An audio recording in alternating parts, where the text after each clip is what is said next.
keeps telling me to quit and not go where I'm going. But I'm never ever gonna stop, and there's no sign of slowing. Ooh,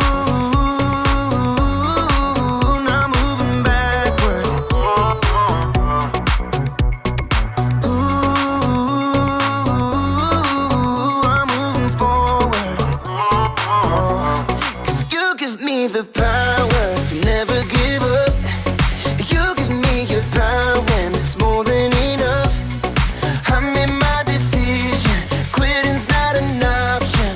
No matter how hard it gets, I know I'm in, 'cause you give me the power.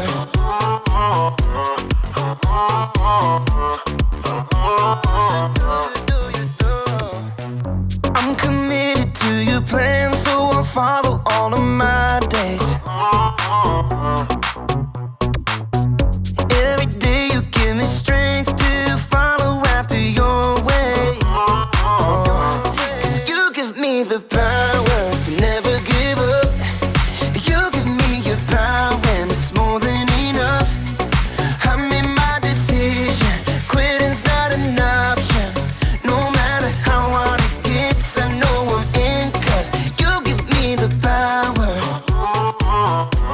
Yeah, you give me the power. Ooh, now moving backward. Ooh, I'm moving forward. 'Cause you give me the power to never give up. You give me your power and it's more than enough.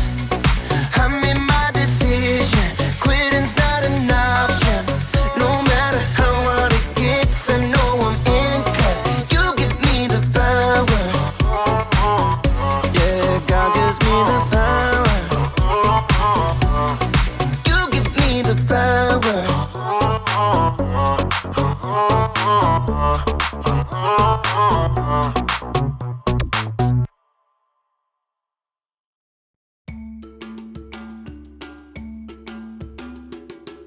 Welcome to Story Lab. This week, we're talking about grit, while we take a look at the story of someone who had to craft their way out of a tight situation.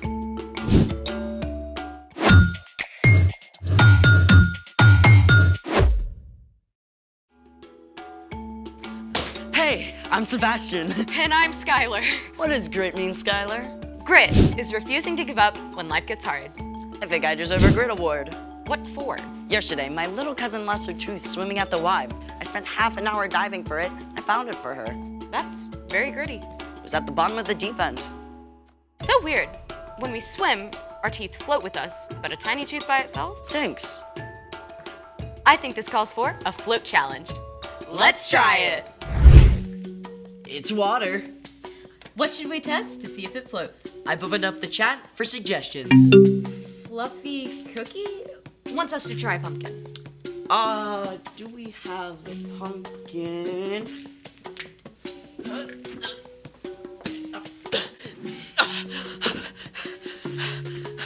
We have a pumpkin. Sink or float? I say sink.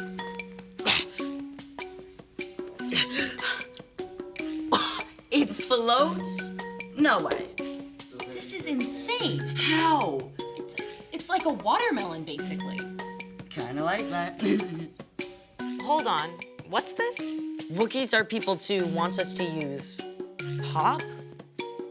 Oh, soft drink. Diet or regular? Doesn't matter, both. Sink or float? If a ginormous pumpkin can float, I say the soda floats.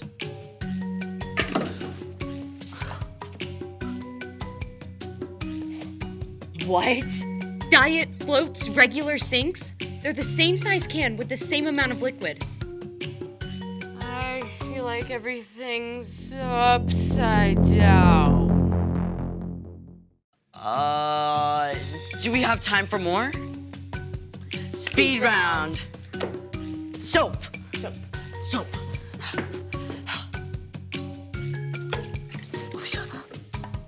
Bowling ball.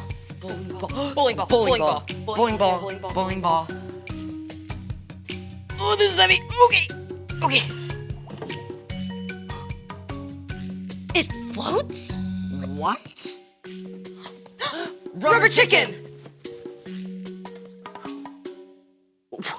Wow. Thought it was gonna sink. But why? None of it makes sense. Density. You're calling me dense? No. Some objects sink and others float because of density. Oh, I don't get it. Okay. Every object is made up of tiny molecules. In some objects, the molecules are packed tightly together, and other objects, the molecules are more loosely packed. That's density. The more dense an object, the more likely it is to sink. So a tiny tooth is dense and sinks. And the sugar in a regular soft drink is dense and makes it sink too. But diet soda is less dense and floats. You are not dense. I have been known to float. Now it's time for... The story before the story. Today, we're in the second book of the Old Testament, Exodus. God created everyone and everything, but people turned away from God. Still, God made a plan to bless the whole world through Abraham and Sarah's family. Their great-grandson Joseph was sold into slavery in Egypt. But after many hard years, Joseph was made second in command of Egypt and saved his whole family from starving. Over the years, Joseph's family, the Israelites, grew and grew. Until the Egyptian king, Pharaoh, got scared.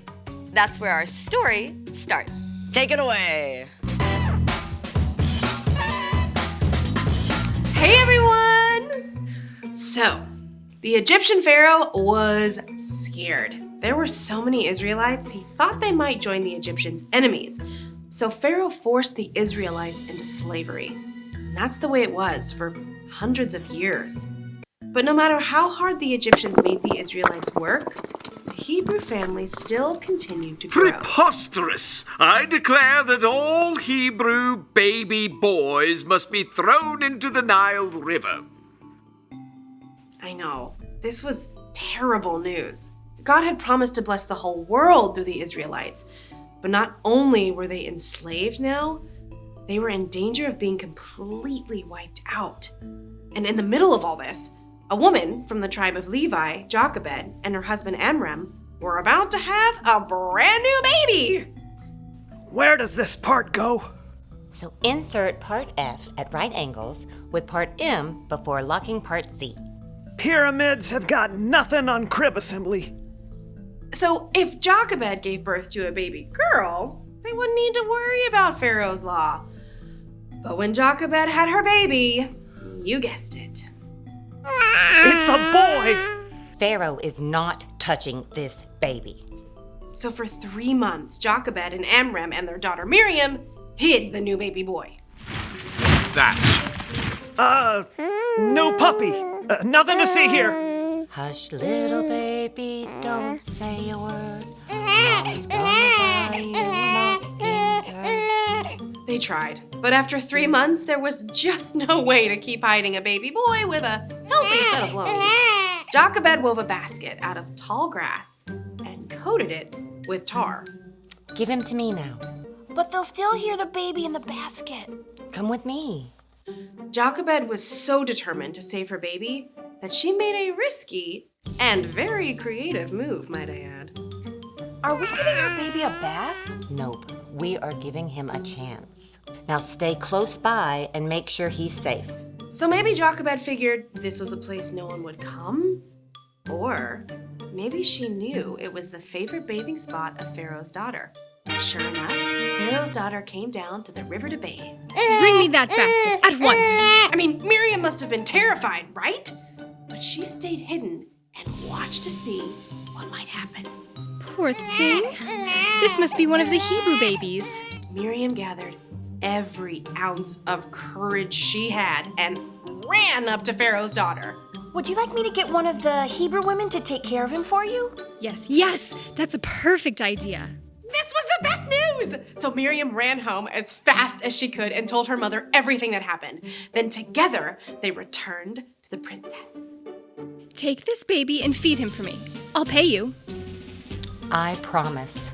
I will treat him like my very own son. And she got paid. Jochebed was able to care for her son at home. And when he grew up, she took him to live at the palace with the Pharaoh's daughter.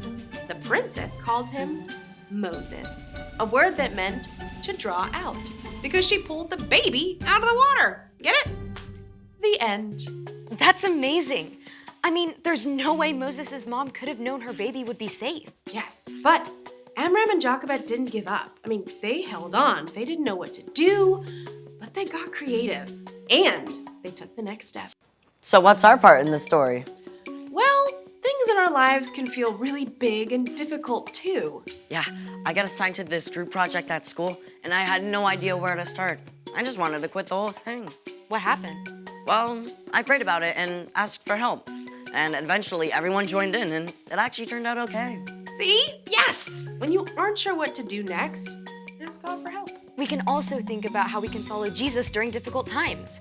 We can start by loving God and loving others. Whether it's a friendship in trouble or a fight with your parents, you can hold on. Stay with it. God will be with you, even when things get messy. I think you guys got it. I'll see you next time. Bye. Bye. So here's the thing. Hold on, even when you don't know what to do. That's how grit grows. Sink or float? Sink. It floats. Thanks for joining us in the Story Lab. We'll see you next time.